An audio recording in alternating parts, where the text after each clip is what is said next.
León XIV ha visitado, como saben, Madrid, ha visitado Barcelona y ha visitado Canarias, donde ponía punto final a este viaje, sin ninguna duda, para la historia. Yo he notado ahora dos tipos de mensaje. El primero, sobre la inmigración, y el segundo, también sobre la inmigración, pero ya acotando, ya diciendo a los inmigrantes que, hombre, que hay que hacerse al lugar al que se va, incluso aprender su idioma, que no estaría de más. Y también ha puesto de manifiesto las mafias, por eso quería hablar con Albert Castellón sobre este extremo, porque me parece fundamental. Ha pedido al mundo León XIV, pero lo ha hecho ya en Canarias. A mí, insisto, me parecen dos discursos similares pero distintos, pero a lo mejor es una apreciación personal. Pide al mundo sin murallas y pide acabar con el tráfico de migrantes, contra las mafias. Deténganse, dice el Santo Padre. El Papa León XIV ha defendido este viernes un mundo sin murallas y ha instado a las mafias a acabar con el tráfico de personas migrantes por una razón. Quiero dirigir una palabra clara a quienes se aprovechan de la desesperación, a quienes organizan rutas de muerte, trafican con personas, retienen documentos, explotan trabajadores, amenazan mujeres, engañan familias y convierten el sufrimiento ajeno en negocio. Deténganse, conviértanse. Así lo ha asegurado en un acto celebrado en la Plaza del Cristo de la Laguna ante más de 2000 personas, donde ha escuchado testimonios de personas migrantes y organizaciones que trabajan en las redes de acogida, y se ha animado incluso con el 6-7, a iniciativa de un joven senegalés. Quiero darles las gracias. Gracias por no mirar hacia otro lado. Gracias por recibir a jóvenes como yo que llegan solo, sin familia, y que solo buscan una oportunidad para empezar de nuevo. Además, el obispo de la diócesis nivariense, Eloy Santiago, ha reivindicado la savia nueva que supone la llegada de migrantes. Movidos por ese sueño de una vida mejor, ellos han sido los más afortunados. Lamentablemente, hay tantos otros miles que no han conseguido la meta y han perdido la vida recorriendo la denominada Ruta Atlántica. Además, el Papa ha visitado el campamento de acogida de las raíces en San Cristóbal de la Laguna y ha agradecido al gobierno español la ayuda concreta a este campamento. Nous sommes tous, d'une certaine manière, des migrants. El Papa León ha aterrizado este viernes en el aeropuerto Tenerife Norte, ciudad de La Laguna, donde ha sido recibido por una amplia representación de autoridades estatales, autonómicas, insulares y eclesiásticas, en la que supone la última parada de su viaje apostólico a España. En fin, naturalmente entendemos que hay una inmigración que hay que apoyar, pero esto es un lavado de imagen desde mi particular y modestísimo punto de vista, en mi opinión, absolutamente intolerable. Yo también puedo hablar de otra derivada de la inmigración ilegal y también puedo hablar de muertes a manos de inmigrantes ilegales que son delincuentes. Dirijo un programa de lunes a jueves en esta casa, tiene por título La huella del crimen. Y lamentablemente manejo una información que, si me permiten la expresión, les ponen los pelos como escarpias. Y también pienso en Belfast, donde sí, la ciudadanía está, no le voy a decir hasta dónde, porque es evidente y porque soy una señora, pero Belfast lleva días ardiendo contra la inmigración ilegal. ¿Tiene la culpa la inmigración ilegal en su conjunto? No. Tiene la culpa las políticas buenistas, permisivas, que vaya usted a saber qué oscuras razones tienen para proteger a la delincuencia que viene de otros países de manera ilegal a los nuestros y terminan con la vida de ciudadanos, como por ejemplo, efectivamente, en Belfast, por poner solo un ejemplo. Es que te lo he leído en la mente. Es que tú me lees siempre en la mente, querida. Que estabas pensando en eso. Bueno, es que aquí hay mucho tema y mucha tela que cortar. Yo desde luego estoy a favor de lo que tú has dicho, una inmigración legal, ordenada. Por supuesto. Y quien quiere venir a aportar, quien quiere venir Por a supuesto. trabajar, bienvenidísimo Por sea. supuesto. Me gusta la crítica que el Papa ha hecho a las mafias de tráfico de personas, que son esas mafias que gracias a ese efecto llamada por una regularización masiva que va contra ley, contra el propio Tratado de Europa, estamos viviendo ahora mismo en España. Y esto lo unimos al análisis que ha hecho anteriormente. Ahora voy. Albert Castillón. Es que es interesantísimo. Claro que es interesantísimo. Y la fíjate, melee que estás haciendo. Hay un dato muy interesante y es que la Unión Europea se está poniendo, salvo España, se está poniendo las pilas precisamente ahora mismo en el Parlamento Europeo con este tema y quieren sacar la ley del retorno. ¿Qué es la ley del retorno? Tú sabes que aquí nos entran ilegalmente, cuando los vamos a retornar el cónsul te mira y te dice así, yo no sé que este sea mío, porque viene sin documentación. ¿Qué es lo que va a hacer la Unión Europea? Introducir en la legislación el retorno al país de tránsito. Me explico, si han salido de Marruecos, se devuelven a Marruecos, independientemente de su nacionalidad. Claro, esto es otro problema para España. Y os voy a contar por qué. Porque la mayoría de esta gente que entra no se queda en España, sube hacia Europa. Y claro, en Europa lo que van a hacer es devolverlos a España, Hombre, que es el país de tránsito. Yo os lo voy adelantando porque es lo que va a pasar. Pero sobre todo porque tenemos un gobierno que quiere hacer una regularización masiva. Es una barbaridad. Contra efectivamente los planes que tienen Europa, y lo que están diciendo es que nos los van a devolver a nosotros. Claro, por eso te digo, o en nuestro caso podríamos devolverlos a Marruecos, a Túnez, al país de tránsito, ¿no? Sí, hombre, donde el presidente del gobierno le va a devolver a Marruecos. Esa es otra cuestión. ¿Cómo? ¿De qué me hablas? No, te estoy hablando de la legislación europea. Otra cosa es que en España tengamos a Sánchez y que es capaz de incumplir las leyes europeas. Pero pues es un no debate, le tiene miedo a Mohamed VI. Es un debate muy interesante, el que están teniendo ahora mismo en la Unión Europea con este tema del retorno. Luego yo entiendo al Papa, quiero decir, yo creo que cuando hace ese llamamiento a las mafias está haciendo un llamamiento contra la inmigración ilegal. Pero también entiendo que el Papa es Papa. Claro, y entonces a mí lo que me sorprendería es el Papa haciendo un discurso duro contra la inmigración. Eso es lo que me llamaría mi atención. Yo creo que el Papa lo que ha hecho apoyo es al ejercer. gobierno de España que le ha ¿Tú crees que es un apoyo? Yo es que creo... Vamos a ver, no hace más que agradecer al gobierno de España y el propio Pedro Sánchez, que iba el tío así... Que ha ido a misa. Debajo la sotana del Santo Padre, el tío ha ido hasta misa, pero a la Sagrada Familia, a la Almudena no ha venido. Pero que a mí me y da a Canarias igual. también ha ido, ¿no? A mí, perdón. A Canarias también fue. También, menos Por eso Madrid. los canarios que tienen mucha retranca andan con el cachondeíto de decir que el Papa ha obrado ya 2 milagros. Uno, que Pedro Sánchez vaya a misa, y 2, que vaya a Canarias. Efectivamente, porque en Canarias le estaban esperando desde tiempo inmemorial. En cualquier caso, el presidente del gobierno de España tiene el cuajo de ponerse debajo de la sotana del Papa, y además decir que los discursos del Papa, de alguna manera, que están respaldando las políticas de inmigración. Una cosa es lo que dice el Papa, otra cosa es la interpretación que mastuerzos como Pedro Sánchez hacen de lo que dice el Papa. Pero el Papa debería saber la situación que vivimos en España. Pero es que el Papa no es un político. Bueno. Y ese es el problema. El Papa no es un político, el Papa es Papa. Entonces, el Papa no te va a prometer el paraíso en esta tierra. Te promete el paraíso en otra vida. Evidentemente, como líder de la Iglesia Católica que es. Entonces, yo creo que el problema que tenemos es que el gobierno se ha puesto a interpretar en clave política lo que ha dicho el Papa. Es que yo culpo al gobierno, no al Papa. O el Papa va a decir que hay que echar al mar a los inmigrantes. No puede decir eso, es el Papa, lógicamente. A mí me hubiese encantado, por cierto, que el Papa le hubiese recordado los 10 mandamientos a Pedro Sánchez, a P.S., especialmente lo de no robarás. ¿Qué os parece? Me parece soberbio, sin ninguna duda. Bueno, yo quería decir 2 cosas sobre esto.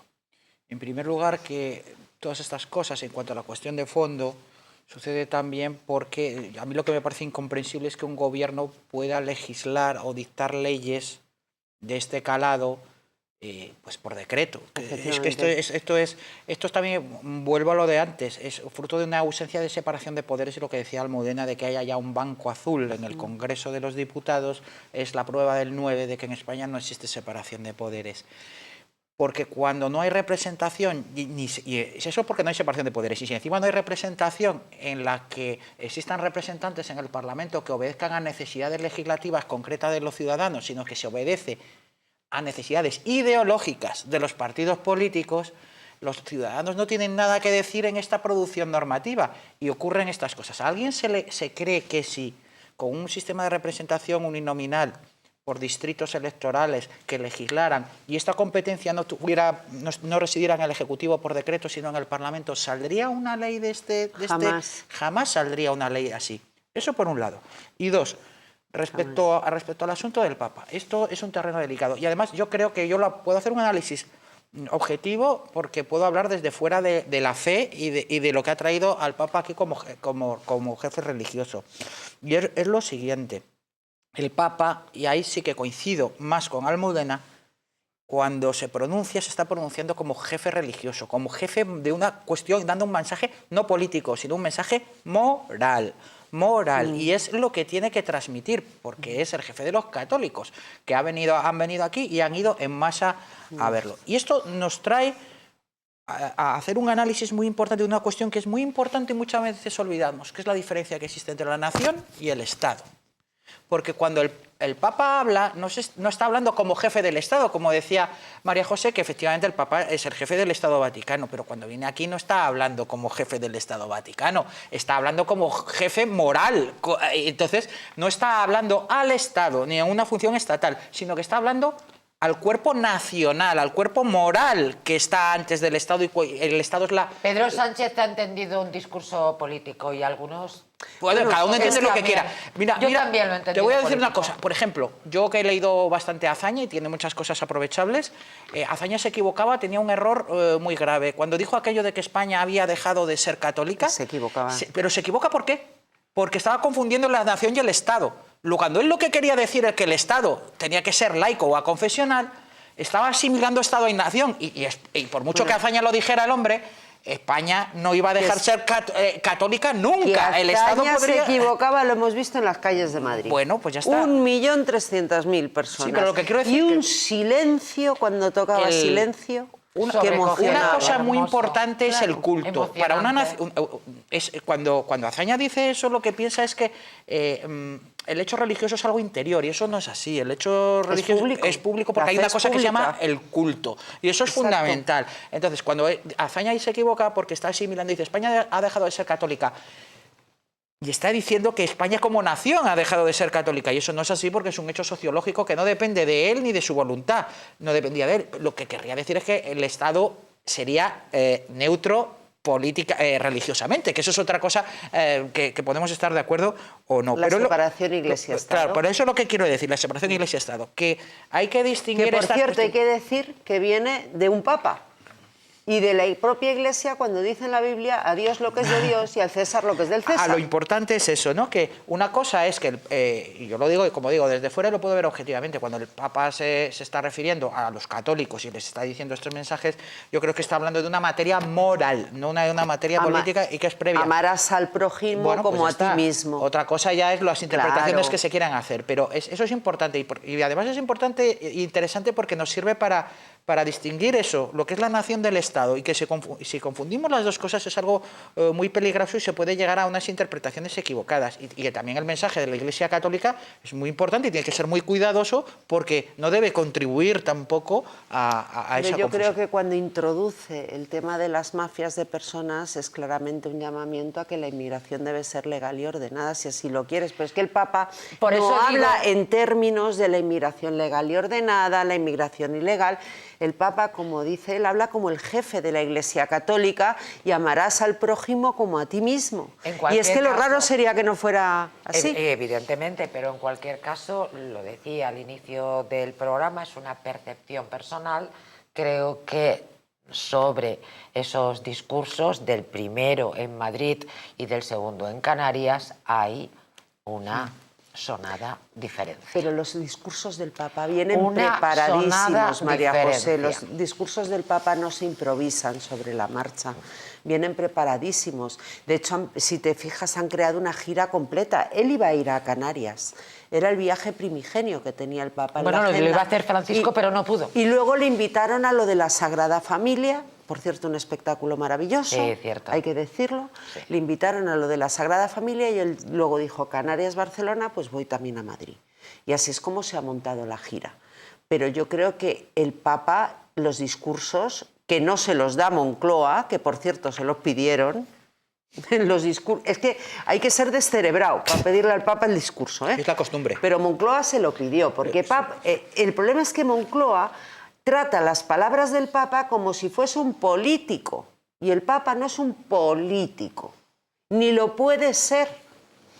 Y yo creo que yo estoy encantada con la visita del Papa porque de verdad ese 1.300.000 personas Desde en la esa calle, perspectiva, sin ninguna en duda. un país Sin ninguna que nos duda. está todo el día diciendo que ya no somos católicos y que se ha visto que es mentira y que hay una juventud absolutamente católica Ha sido emocionante. y que está recobrando Muy la fe. Muy emocionante y además la gente más joven, la gente más mayor, y lo que está claro es que todos estamos tan necesitados. Pero también en Barcelona, sí, hablo esa de todas las imagen de la ciudades. Sagrada Familia, o sea, es que el viaje ha sido estupendo. Emocionante, realmente emocionante. Hemos destacado Madrid un poco por razones obvias cuando hemos arrancado el programa, pero Madrid, Barcelona, en Barcelona he querido poner de manifiesto la situación de inseguridad que se vive, que es terrible. Y Canarias. Y Canarias, porque es efectivamente. normal que esté con los pobres y con los más desfavorecidos, y que vaya a una prisión en Cambrians, y que vaya a ver a los inmigrantes. Es que es lo que tiene que hacer un papa.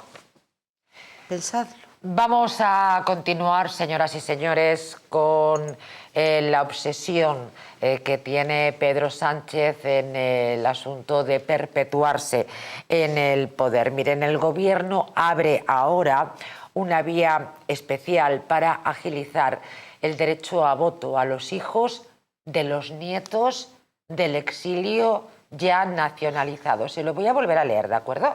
Para que no quede ninguna duda. Vamos otra vez con el titular, compañeros, porque los telespectadores pueden pensar que estoy de cachondeo. El Gobierno abre ahora una vía especial para agilizar el derecho a voto a los hijos de los nietos del exilio ya nacionalizados. El Ministerio de Exteriores ha anunciado un procedimiento especial para que descendientes de migrantes españoles puedan acceder a la nacionalidad una vez concluida el plazo de solicitudes de la autodenominada Ley de Memoria Democrática. Se trata de una vía exprés dirigida a los hijos de quienes hayan adquirido la nacionalidad por la conocida como Ley de Nietos y que en su día quedaron excluidos del proceso al ser menores de edad. Estos jóvenes podrán acceder ahora a la nacionalidad a través de un procedimiento más ágil, toda vez que alguno de sus progenitores ya sea español. Este procedimiento especial, así se anuncia, se aplica en el Consulado de Buenos Aires, el que tramita un mayor número de expedientes de nacionalidad española. Derecho a voto. Escuchaba, pero creo que con pinzas, que en determinadas comunidades, como por ejemplo en la Comunidad de Madrid, podrían hacer tambalear la mayoría absoluta de Isabel Díaz Ayuso este tipo de votos. A ver, tendría que ser muy masivo, ¿eh? Pero sí es verdad que Sánchez va a hacer todo lo posible para permanecer en el Gobierno. Y si tiene que hacer trampas como esta, no le va a temblar el pulso. Él sabe mucho de trampas. Él lo único que quiere es seguir en el poder. Y es su único objetivo. Es el hombre enamorado de sí mismo. Esos 5 días, entonces, era carta de un hombre enamorado, pero de sí mismo. De sí mismo. Entendido. Yo creo que este problema además no se puede desligar del tema del sistema electoral. Porque, claro, yo me pregunto, un nieto de estos ¿y por qué circunscripción va a votar? Claro. ¿Y quién determina en qué circunscripción va a votar? El problema es el sistema proporcional, no que lo vive que aquí. permite es que esto vaya a una bolsa de votos y luego se adjudica, vete tú a saber cómo. Si hubiera lo que antes hablábamos, distritos electorales uninominal, quienes tienen derecho a votar son los que residen en el distrito y ya está, el que reside en el distrito. Pero un señor que está en Argentina, en Buenos Aires, a ver, el nieto que dice que va a votar por la circunscripción ¿de dónde? ¿De Soria? Donde se inscriba, claro. ¿Qué Lo arraigo, cual además qué da el arraigo tienes margen con la al gobierno de inscribir donde quiera. Claro. Ese es el tema. Entonces, Claro. el problema y donde está el pucherazo aquí no es tanto en lo que diga ahora el gobierno, sino en el propio sistema proporcional, que es, esto demuestra que es absolutamente irrepresentativo, no es representativo del elector. Lo que él quiere es que ese voto vaya a una bolsa que se repartan los partidos políticos proporcionalmente. Pero si hay un sistema electoral de elección uninominal por distrito, los que van a votar es al señor que se presenta por ese distrito y los que están allí en el distrito. Entonces, esto es realmente alucinante, porque ¿con qué arbitrariedad, con las actuales circunscripciones provinciales, a cuál se le va a apuntar? ¿A la que quiera, a la que desea, al que el cónsul que esté allí le vaya a apuntar porque hay hueco? Eso es lo que me temo. Esto es lo que te quiero decir, pero ojo, que siendo mala esta ley, lo verdaderamente malo, el vicio de origen de todo esto es el propio sistema proporcional, que se demuestra como auténticamente irrepresentativo. A mí me parecen mucho más representativos los sistemas mayoritarios. Es que son representativos, Donde este no lo el es. que saca la mayoría se lo lleva todo. Y además son por distritos, y eso se puede evitar. Es que, ¿sabes qué pasa? Que es un mantra lo de que más vale un gobierno débil que un gobierno fuerte. Es todo lo contrario, vale más un gobierno fuerte que no se tiene que... Pero aquí dicen, se acabaron las mayorías si absolutas. Hay contrapesos, como si poderes, fueran... si hay separación. Sí, porque claro. la peor combinación posible Ya, pero es... ahora estamos hablando del tema concreto. Sí. No, yo ya te he dicho que creo que no hay representaciones, que si no nos liamos otra vez. En lo mismo. Es que, a ver, esto de qué malas son las mayorías absolutas y un jamón es mucho mejor. Yo hubiese preferido una mayoría absoluta de Pedro Sánchez cuando ganó las elecciones. Los nacionalistas, claro. ¿Por qué? Porque no estaría en manos de Bildu y compañía. Pensémoslo, es mucho mejor No te olvides siempre... de Podemos. O Podemos, es siempre mucho mejor una mayoría que la mayoría sometida al chantaje de las minorías. Sí, porque además se ha demostrado especialmente, ¿verdad?, con este gobierno, que es una situación absolutamente perversa, en la cual además no se puede gobernar, porque muchas veces lo comentamos, se supone que pagamos a estos individuos para que trabajen, ergo para que gobiernen. Si gobernar no se gobierna, si nos pasamos el día hablando de corrupción, si nos pasamos el día hablando de mentiras, si nos pasamos el día tachando los errores que cometen y no siempre gobernando. Hablando de gobernar, miren, y hablando de perversión. Solo una cosita, por supuesto. un apunte. Hay una profesora universitaria estadounidense que se llama Susan Rose Ackerman, que dice y enuncia, ha escrito una tesis sobre esto que estábamos hablando, y dice que la peor combinación posible que existe es un presidente con amplios poderes y un sistema proporcional, que eso es la peor combinación que hay, que precisamente Mira qué suerte tenemos. es la que tenemos aquí. Fíjense si es perversa la situación en la que vivimos, que no tenemos presupuestos y además recuerden que están metiendo la mano en la caja, que están haciendo lo que les sale del forro. Bueno, en fin, no voy a darle detalles que ustedes como personas bien informadas ya conocen. Pero, y también como dice Pedro Manuel, la Constitución se mantiene porque no se cumple. A ver, que necesitamos unos presupuestos generales del Estado, quiero decir, es que está en la Constitución. Que no es una cuestión de capricho. De venga, tío, que te lo vamos a poner mal porque te la están jugando, venga, chaval. No. Es que está en la Constitución. Y la pregunta es, si está en la Constitución, ¿por qué se lo pasan por el arco del triunfo? Esperen, que la cosa puede ser peor. Sí, todo lo susceptible de empeorar, empeorará. Conde Pumpido, tela. Mal empiezo, ¿verdad? Crea un grupo de trabajo para declarar constitucional que Sánchez gobierne sin nuevos presupuestos. Miren ustedes, hay algo más perverso que todo esto. Ahora les doy más datos, pero Almudena, Pedro Manuel, Yo no sé esto es desquiciante, ¿no? Bueno, es que Cándido Conde Pumpido debe tener la toga de polvo del camino, que debe estar la toga que debe dar asquito, ¿eh? Las cosas como son. Yo lo que me pregunto es si no hay forma de denunciar a este señor, a Cándido Conde Pumpido, porque no puede convertir el Tribunal Constitucional en una sala de le llevo la contraria al Supremo. Es que me parece una ilegalidad tan grande. Inconstitucionales, que atentan contra la Constitución. O sea, ya lo di contra el Senado, mire usted. Es que es como si mañana Cándido Conde Pumpido crea una comisión para decir que España no es una nación. Es lo mismo. O sea, pero eso ya lo dijo Zapatero, ¿eh? Sí, dijo nación de... Pero no Cándido Conde Pumpido, no el Tribunal Constitucional. Es que esto ya lo dijo Zapatero. Es que en realidad es más constitucionario que constitucional, porque como no hay Me ha encantado esa expresión. Sí, es así, es constitucionario y no constitucional porque, por una razón muy sencilla. Porque no se limita a comprobar si una ley o un acto administrativo obedece a la Constitución o no, sino a delimitar los contornos de la propia Constitución a base de las sentencias que ellos mismos hacen. Y el problema de verdad, que lo hablábamos antes, es que no es un tribunal de la jurisdicción, sino está fuera de la jurisdicción y es un tribunal político, elegido por políticos y que dictan sentencias políticas para quebrar un principio esencial que es el principio de unidad de jurisdicción, que dice que tanta fuerza del Estado radica en un juzgado de paz de cualquier pueblo como en el más alto magistrado del Tribunal Supremo. ¿Cómo narices? Si reconoces eso, que es un principio elemental para la independencia judicial, creas un tribunal político de políticos nombrados por los políticos que puedan revocar las decisiones de la jurisdicción. Oye, ¿y a este señor no se le puede meter mano jurídicamente? Ya se ha intentado en alguna... Cuando el tema de los... cuando le enmendó la plana al Tribunal Supremo por el asunto de Chávez y de Griñán. Y hubo ya ahí un leve intento del Tribunal Supremo de poner pie en pared. Bueno, ahí quedó de momento y yo creo que tampoco el problema de la justicia, al encontrarse sometida por otro lado a través de otros órganos, como es el Consejo General del Poder Judicial, protesta, pero un poquito.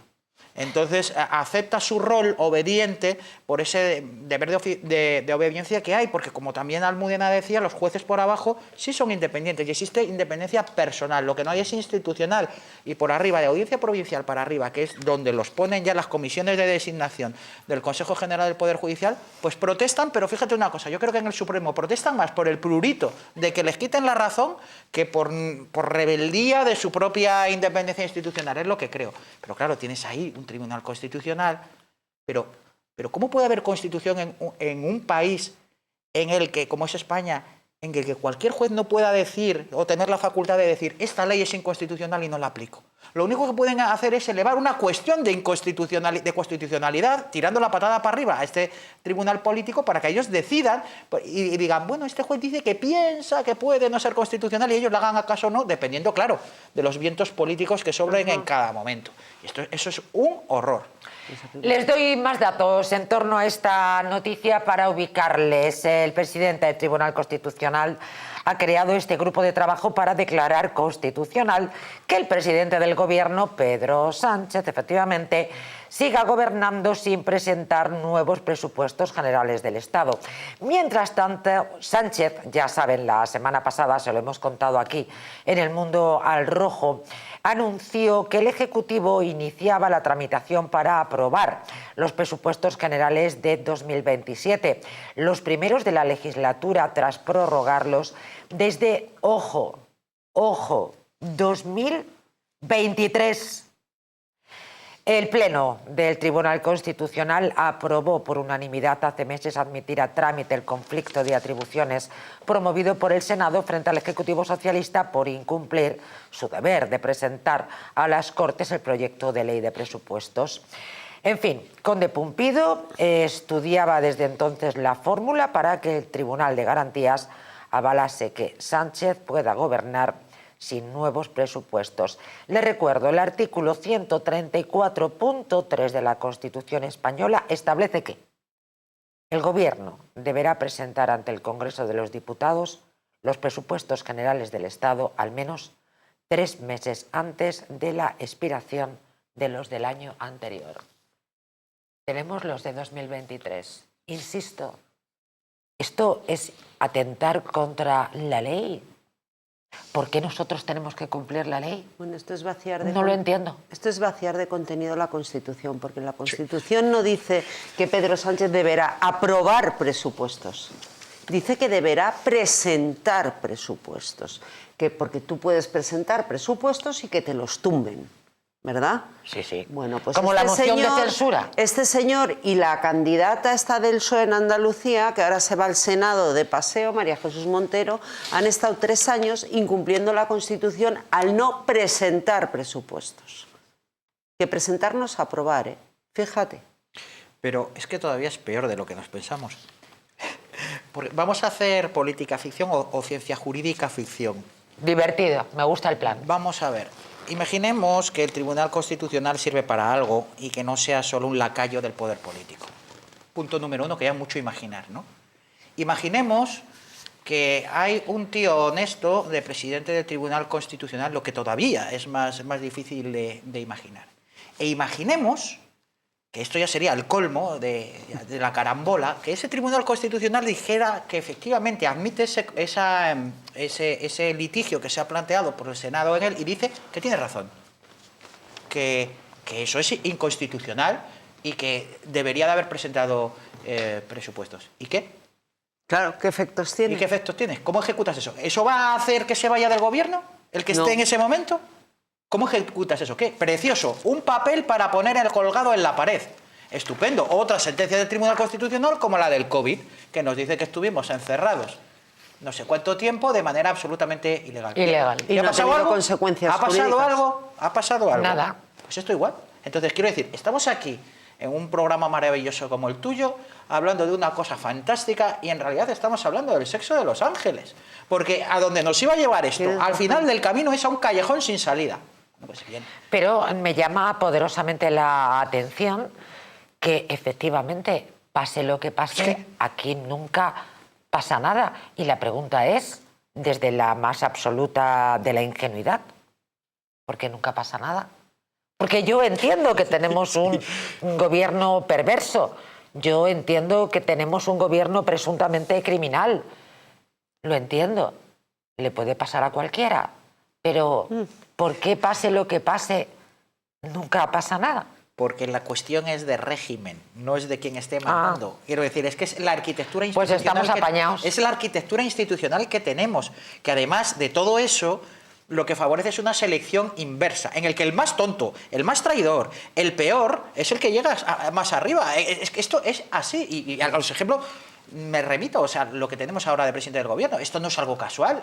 Cuidado con el Hombre, presidente del tonto no gobierno, es, ¿eh? Bueno, que a tiene ver, una arquitectura psicológica y tonto que no guau. es. Bueno, a ver, esto de No la lo esto de la infravalores. inteligencia es una cuestión muy difícil de medir y Yo la no digo que psicología sea te lo miden de inteligente, muchas yo- maneras. Si hablas de cociente intelectual o si hablas de, por ejemplo, inteligencia emocional, si existiera algo así, que este desde luego no tiene ninguna porque es un Pero ¿cómo? psicópata de tomo y lomo. No tiene... Pero ¿cómo no va a tener inteligencia emocional este tipo?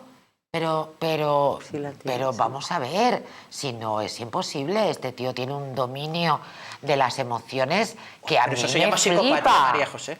No se llame como se llame, ¿vale? O De sea, acuerdo, pero el tiene, no tener ningún- pero tiene una... Vamos, ya lo demostró cuando cogió carretera y manta con la panda No puteros tiene ningún y problema se en marchó. apuñalar a todos los Lo que no tiene es principios morales. Claro, y no tiene valores, pero tiene una gestión emocional que, vamos, más de uno la quisiéramos, por el amor de Dios. Es que Un autocontrol. Por favor, un Yo no sé autocontrol. si gestiona algo porque hay algo que gestionar. Ahí, o sea, quiero decir, es que es un... Una Ya, pero ahí capacidad entra- de encaje, un caerse y levantarse, un mantenerse, no le tira a nadie. Bueno, yo solo quiero decir Lo que una pasa es que cosa. no tiene valores y se pasa por el forro todo. Se pasa Es por otra el historia. forro todo, ha colonizado todas las instituciones, Bueno, pero, claro. la corrupción lo enfanga absolutamente todo, de hecho tiene bloqueados los juzgados con casos de corrupción, este señor, de su gobierno, de su familia, de su partido, de todo lo que les rodea. Y sin embargo tienen un suelo del 25% de votos. Claro, digo, buscando explicaciones. La explicación es pues el nefasto régimen institucional que tenemos, que es absolutamente imposible. Pero alguna El 25% responsabilidad no tiene puede- quien vota, ¿no? Un 25 no puede determinar Porque a un el país. que va a ratificar esa lista, desde luego, pues sí, pero vamos, que va a ir ratifica una lista, no elige absolutamente nada. Es de, esto lo que favorece es que en el sistema de integración de masas en el Estado, el personal que ratifica listas no se guía por un principio de representación, sino por un principio de identificación. Efectivamente. Entonces, ¿qué ocurre? El que vota es como el del Real Madrid o el del Barcelona. Pues sí, por Y eso... cuando le hace... Tú puedes... nosotros que somos del Real Madrid, a lo mejor vemos que le mete un defensa del Madrid a uno del Barcelona los tacos en el pescuezo, dentro del... y yo soy capaz, y lo confieso, de decir que no le ha tocado. ¿Me entiendes lo que te digo? Pues la gente vota igual, y es lo que sucede, Ya. porque hay una identificación. Pero precisamente esa es la clave del auge de los populismos, Sí, claro. porque los populismos no buscan la racionalidad, viven de las emociones. ¿Y qué emoción es la que más mueve? El odio. El odio es el sentimiento que más mueve, lo saben perfectamente. Juan Carlos Monedero lo tiene muy bien por escrito cuando habla además de la revancha que se van a tomar en el presente sobre sucesos acaecidos en el pasado. Y todos los populismos, me da igual si de izquierdas o de derechas, se dedican a azuzar ese odio. Y de ahí viene la polarización que estamos viviendo. O sea, que te doy la razón. Pero está favorecido, lo que digo, por la arquitectura institucional que hay ahora. Entonces, claro, lo que te digo yo es que la gente vota como quien ve los partidos de fútbol. Exactamente igual. Hombre, yo creo que la gente vota por su interés. Y hay tantos intereses como votantes existen. Sí, pero al fin y al cabo aquí hay unas oligarquías, que son las que están arriba. Pero ¿dónde no hay oligarquía? Si vaya hasta la familia. Claro, al no haber democracia hay la oligarquía, pero además lo peor de todo es que esta oligarquía, las oligarquías que son de partidos, en los estados de partidos, ni siquiera la división de la oligarquía se corresponde con la división social, como pasaba en Polonia, por ejemplo, en el siglo XVI, que la división de la oligarquía, la que lo nombraban los papas, se correspondía con la división social. Aquí es que ni eso, la división de la oligarquía de los partidos ni siquiera se corresponde con la división social. Sí, yo y te doy entonces la hay razón. clase política y estamos el resto, lo que es clase política. Sí, yo te doy la razón en lo del estado de partidos además es que lo tengo por escrito y lo he criticado. Pero es cierto que el Partido Socialista tiene un suelo electoral y que ahí, ¿dónde está la responsabilidad del votante? Claro. Con la que está cayendo, ¿eh? No os engañéis. Oye, el Partido Popular, cuando tuvo los casos de corrupción, que estos que no paran de sacar ahora, de Gürtel, Kitchen, Púnica, cayó a 66 diputados, ¿eh? Vamos a ver. Os lo quiero recordar. Pero es que es la sociología de la derecha social y de la izquierda social. Y hay una cosa que no hay que olvidar, que el régimen actual, una de las columnas vertebrales del régimen actual es el Partido Socialista. Esto es así, esto lo funda la monarquía de Juan Carlos. Bueno, es el partido del franquismo sociológico. Entonces eso es lo que quiero decir. Es que eso es el Partido Socialista. Lo del Partido Popular, los otros, estos ya venían de atrás, estos ya los conocemos, pero lo nuevo, el mérito para ellos que tiene, para consolidar el sistema actual, el régimen actual que tiene el Partido Socialista, es que ha conseguido que el que era la oposición a la tiranía de Franco se integre y acepte esta oligarquía sin que cambie la relación de poder. Pero vamos a ver, ¿cómo el que era la oposición? ¿A quién te refieres? Pues a la traición del Partido Comunista. Ah, vale, porque digo, los socialistas no estaban, acuérdate, 100 años de honradez y 40 de vacaciones. Cojo el globo, era la nada, y lo bajo a tierra. Interesantísimo. Era la nada y sigue siendo la nada. Bajo a tierra el globo, interesantísimo. Insisto, cada viernes me dan motivos para proponer programas especiales de enorme interés. Vamos con cosas muy terrenales. Nos vamos a Adamuz. Sí, que aquí como se solapan los escándalos, pues se nos olvidan las cosas. Pues miren, verán, la jueza de Adamuz apunta a homicidio y lesiones imprudentes como objeto del procedimiento. La jueza de Montoro en Córdoba, que investiga el accidente ferroviario, recuerdan, del pasado 18 de enero en Adamuz, en el que murieron 46 personas, apunta a delitos de homicidio y lesiones imprudentes como objeto del procedimiento. Fuentes del Tribunal Superior de Justicia de Andalucía han explicado que, no obstante cualquier causa penal, se sigue por delitos que pueden ir cambiando a lo largo de la instrucción, aunque el homicidio y las lesiones imprudentes han sido el objeto desde el principio. No deberíamos olvidar lo que ha sucedido, tampoco deberíamos olvidar, creo que yo se lo conté en este programa, en una reunión que tuvo lugar entre las víctimas de Adamuz, que un poquito de empatía vendría bien, ¿verdad? Y el impresentable ministro de Transportes, que lo es porque esto es España. Si no, insisto, estuviera en la empresa privada, estaría en manos de los servicios sociales. Estoy convencida, pero está en el gobierno y se lleva una pasta.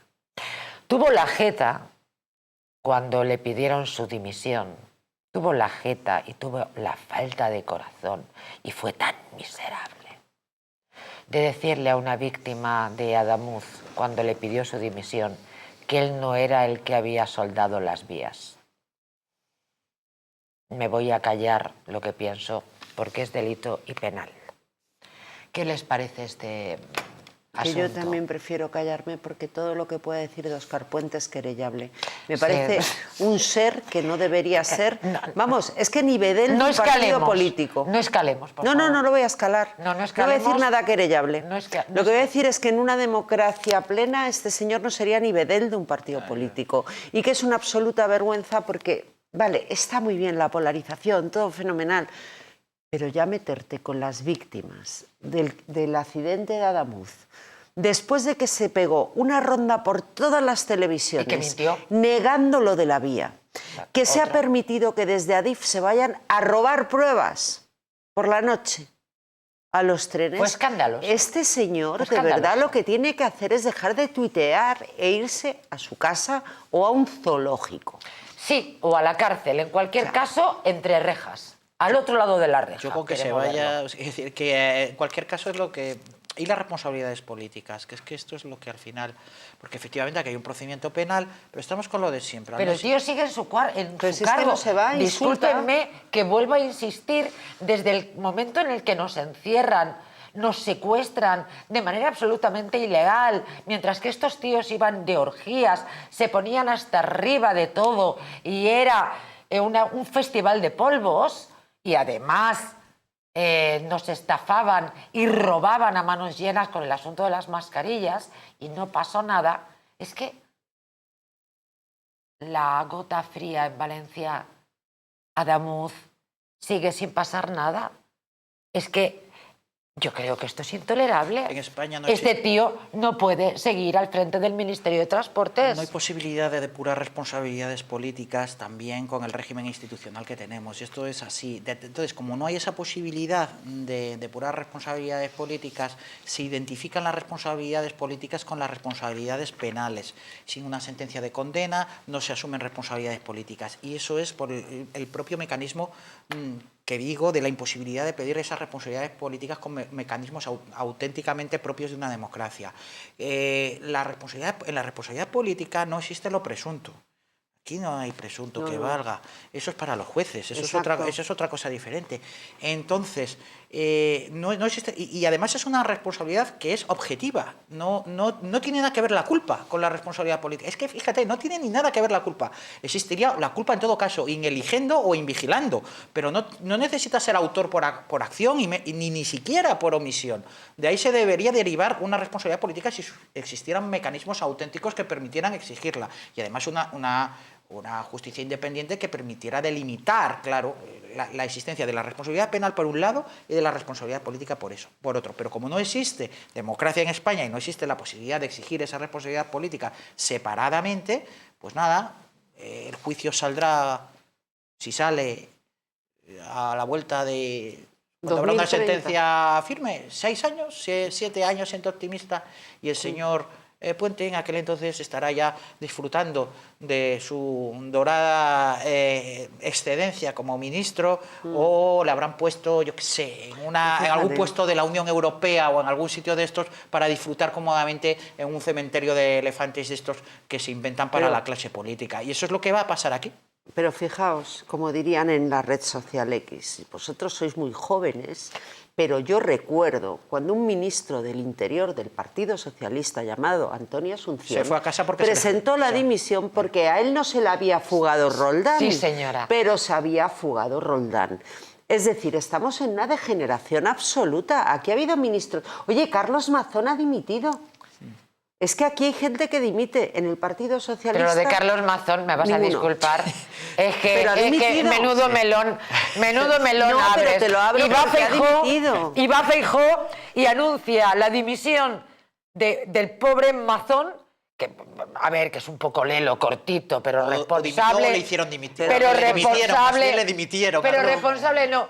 Y va Feijóo y lo anuncia un lunes, que es cuando imputaban al fiscal general del Estado. Pero eso es otra cuestión. Dices, pero chico, ¿te paga el Partido Socialista? No, pero eso es Estás otra a sueldo, cuestión. chaval. Yo lo que digo es que hay políticos, mirad, Esperanza Aguirre, que dimitió cuando sus personas de confianza se vieron en lo que se vieron. Pero no y he puesto un ejemplo de un socialista. Sí, bueno, es decir, que al final es que el problema de verdad, el régimen es el problema, pero la moralidad de este gobierno... Es que esto clama al cielo. Es que cada vez vamos a peor por el propio mecanismo degenerativo de esto, ¿no? O sea, la corrupción ha tardado mucho en aparecer tan descarnadamente, pero... A ver, que en 1996, sí, cuando gana el Partido Popular, la situación en España es absolutamente inasumible, que no se nos olvide lo que fueron el inicio de los 90. Files amables al Banco de España. Por favor, de cada los últimos años mañana... del felipismo, aquello efectivamente fue cuando ya empezó, quiero decir, parece que nadie se acuerda de estas cosas de atrás. La corrupción es consustancial. Es más, es factor de gobierno. ¿no? El poder corrompe y el poder absoluto yo ya sabes que te dije que no estaba de acuerdo con eso en su momento. Sí, yo creo que en todo colectivo hay manzanas podridas. El problema es tener las herramientas para detectarlas y sacarlas del cesto. El problema es que el cesto está podrido, entonces sí que estamos apañados. Entonces, claro, pero... Ese es el problema, que es lo que sucede aquí, que el cesto está putrefacto. Yo no creo que en el cesto solo haya manzanas podridas. No, pero yo lo que digo... No, yo tampoco, pero que el cesto está podrido, es lo que digo yo, eso es así. El vino, el mejor vino, lo pones en una copa que esté podrida y el vino se pudre. Y eso es lo que ocurre. Y viva el vino, para gobernar aquí en España, la corrupción es necesaria, porque la corrupción es factor auténtico de gobierno. Sin corromperse, no se puede gobernar. No es verdad, yo gobierno y no me he corrompido. Bueno, tú estás en un ayuntamiento, Almudena. Ya, yo me estoy refiriendo a lo que... Pero a escala podría ser lo mismo, bueno, ¿no? Claro, a escala sí, podría ser lo mismo. Pero es que de verdad que en todo colectivo hay personas corruptas. Pero si yo no digo que no haya personas que no sean corruptas y que sean que tengan probidad y no lo sean, pero lo que digo es que si en este sistema se quiere operar con eficiencia, tienes que entrar en la clase política y ser clase política. Y en el momento en que eres clase política, pues ya no hay nada que hacer, porque es factor de gobierno para gobernar. Es una desesperanza, no queremos verlo así. A escala podría ser lo mismo. Y es que creo que este es el eterno debate si se pueden cambiar las cosas desde dentro o desde fuera. Él cree que desde fuera, yo creo que desde dentro. Bueno, y además un centro de bienestar animal maravilloso. Sí. Que conste que son las cosas que a mí verdaderamente me importan. Los centros de bienestar animal. Que va a ser eso la envidia de Europa. Eso nos encanta, el bienestar animal. Exactamente. Hombre, y en Torrelodones es que además el avance de una civilización se mide por cómo trata a sus animales. Efectivamente, y pido el endurecimiento de las penas para los maltratadores de animales a los que les deseo que encuentren su fatal destino en la primera curva que encuentren. ¿Me puedo sumar a ese llamamiento explicando que los animales no tienen derechos, pero el hombre tiene dignidad? Y obligaciones por con esa ellos. Dignidad tiene obligaciones para con ellos, y los que maltratan a un animal deberían, no sé, para mí es que es prisión permanente revisable, vamos. Sí, bueno, yo soy más de pena de muerte. En el corazón de Madrid descubre los montes de Galicia, donde la tradición gallega se encuentra con la innovación culinaria. Saborea nuestros mariscos frescos, las carnes jugosas, los postres caseros, todo preparado con ingredientes de la más alta calidad. Disfruta de una experiencia gastronómica única en un ambiente acogedor y elegante. Montes de Galicia, donde cada comida es una celebración. Te esperamos, Montes de Galicia, en la calle Diazcona 46, Madrid. Reserva tu mesa hoy mismo. Algo bueno tenía yo que contarles, ¿no? Pues recomendarles este lugar de referencia en Madrid, que es el restaurante Los Montes de Galicia, y efectivamente estos mensajes que pedimos para la protección de los animales. Hay que ser muy desalmado Prisión permanente revisable, efectivamente. Pero vamos, que por mí, insisto, como no hay pena de muerte, que se encuentren con su fatal destino. Porque yo en la justicia terrenal no creo. En la divina sí y en el karma no saben lo que lo sueño. Por si hay alguno viéndome. Ahora volvemos.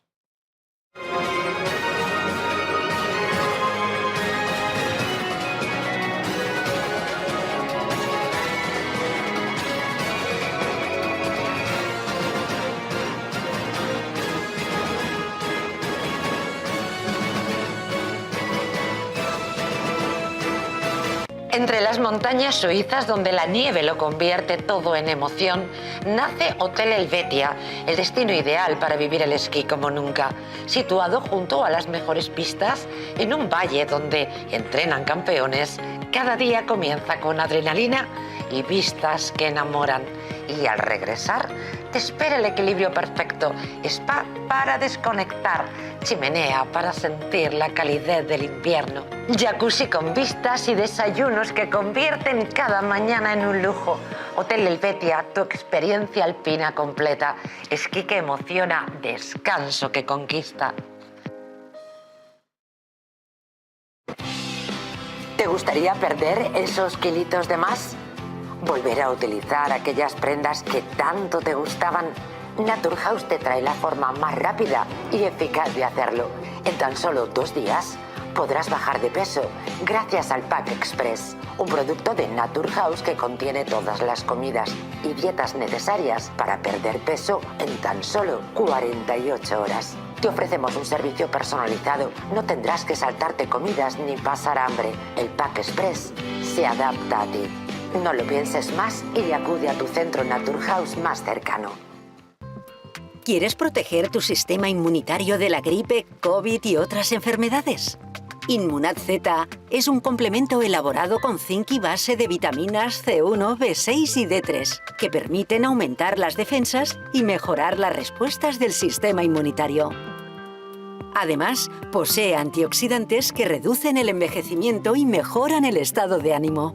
Con Inmunad Z, las defensas al poder. Acércate a tu tienda más cercana o visita la web naturhaus.es. ¿Una noche larga de fiesta con los amigos?